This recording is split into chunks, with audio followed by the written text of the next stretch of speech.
Hey, what's up, WSTM family? Thank you for passing by and welcome. For those who doesn't know what WSTM stands for, is without saying too much. And without saying too much, let's go. Okay. I don't like words that hide the truth. I don't like words that conceal reality. I don't like euphemisms or euphemistic language. And American English is loaded with euphemisms because Americans have a lot of trouble dealing with reality. Americans have trouble facing the truth. So they invent a kind of a soft language to protect themselves from it. And it gets worse with every generation. For some reason, it just keeps getting worse. I'll give you an example of that. There's a condition in combat. Most people know about it. It's when a fighting person's nervous system has been stressed to its absolute peak and maximum, can't take any more input. The nervous system has either snapped or is about to snap. In the First World War, that condition was called shell shock. Simple, honest, direct language. 2 syllables, shell shock. Almost sounds like the guns themselves. That was 70 years ago. Then a whole generation went by, and the Second World War came along, and the very same combat condition was called battle fatigue. 4 syllables now. Takes a little longer to say.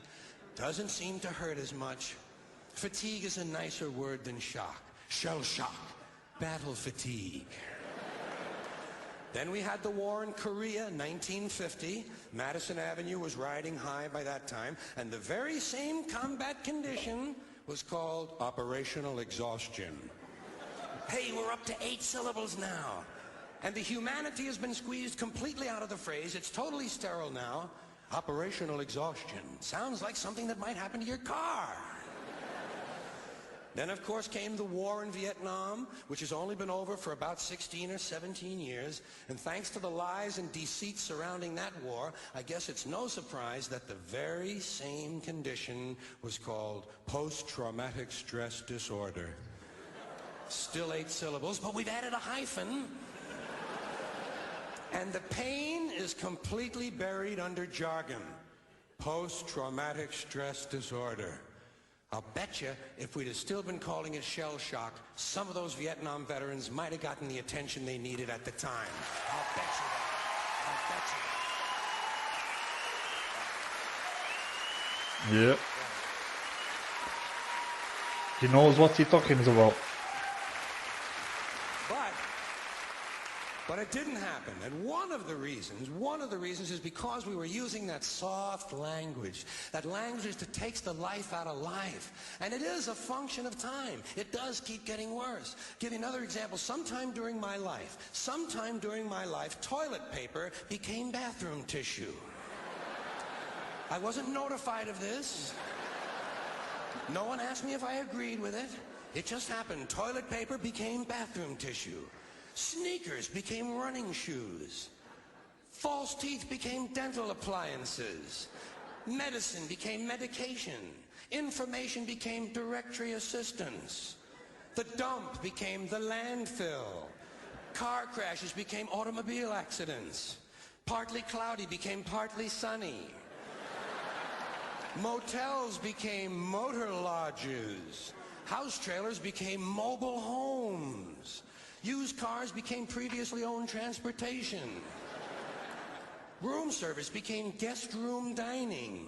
And constipation became occasional irregularity.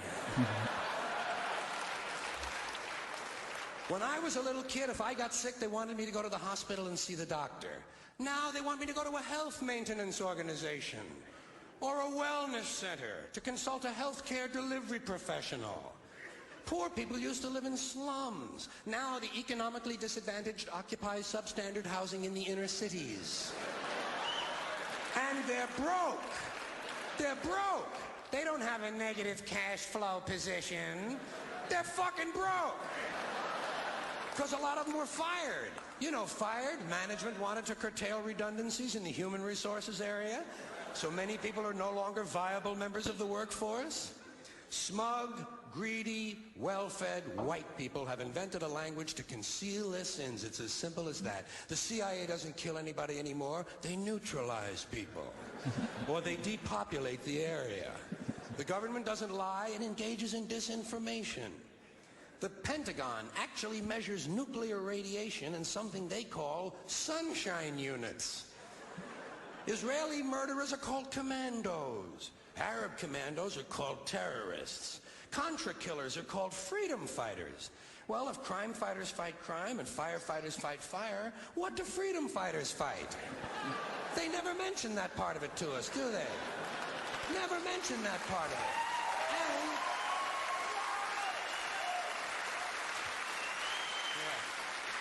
And some of this stuff is just silly. We all know that. Like on the airlines, they say they want a pre-board. Well, what the hell is pre-board? What does that mean? To get on before you get on? They say they're going to pre-board those passengers in need of special assistance. Cripples. Simple, honest, direct language. There's no shame attached to the word cripple that I can find in any dictionary. No shame attached to it. In fact, it's a word used in Bible translations. Jesus healed the cripples. Doesn't take 7 words to describe that condition. But we don't have any cripples in this country anymore. We have the physically challenged. Is that a grotesque enough evasion for you?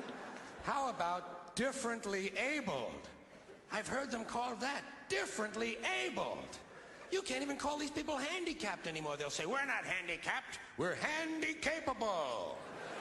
These poor people have been bullshitted by the system into believing that if you change the name of the condition, somehow you'll change the condition. Well, hey, cousin, doesn't happen. Doesn't happen. Yep. We have no more deaf people in this country, hearing impaired. No one's blind anymore, partially sighted or visually impaired. We have no more stupid people. Everybody has a learning disorder. Or he's minimally exceptional. How would you like to be told that about your child? He's minimally exceptional. Oh, thank God for that. Yeah. Psychologists actually have started calling ugly people those with severe appearance deficits. It's getting so bad that any day now I expect to hear a rape victim referred to as an unwilling sperm recipient.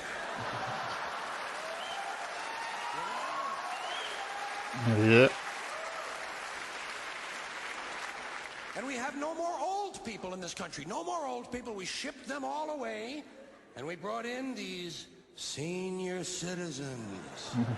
Isn't that a typically American 20th century phrase? Bloodless, lifeless. No pulse in one of them. A senior citizen. But I've accepted that one. I've come to terms with it. I know it's here to stay. We'll never get rid of it. That's what they're going to be called, so I'll relax on that. But the one I do resist, the one I keep resisting, is when they look at an old guy and they'll say, look at him, Dan. He's 90 years young. Imagine the fear of aging that reveals. To not even be able to use the word old to describe someone, to have to use an antonym. And fear of aging is natural, it's universal, isn't it? We all have that. No one wants to get old, no one wants to die, but we do. So we bullshit ourselves. I started bullshitting myself when I got to my 40s. As soon as I was in my 40s, I'd look in the mirror and I'd say, well, I guess I'm getting older. Older sounds a little better than old, doesn't it? Sounds like it might even last a little longer. Bullshit, I'm getting old.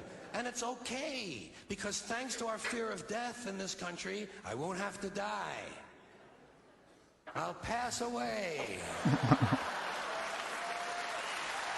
Yep.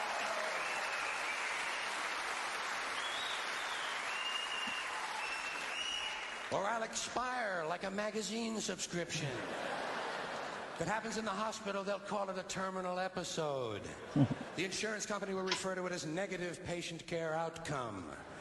And if it's the result of malpractice, they'll say it was a therapeutic misadventure. I'm telling you, some of this language makes me want to vomit. Well, maybe not vomit.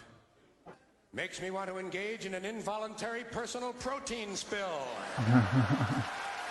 Thanks. Yep, was amazing. So, yep, it's George Carlin, man. I don't know if there is someone else like him these days, but yeah, he got a good point. So, without saying too much, guys, like, dislike, subscribe. See you guys on the next one, okay?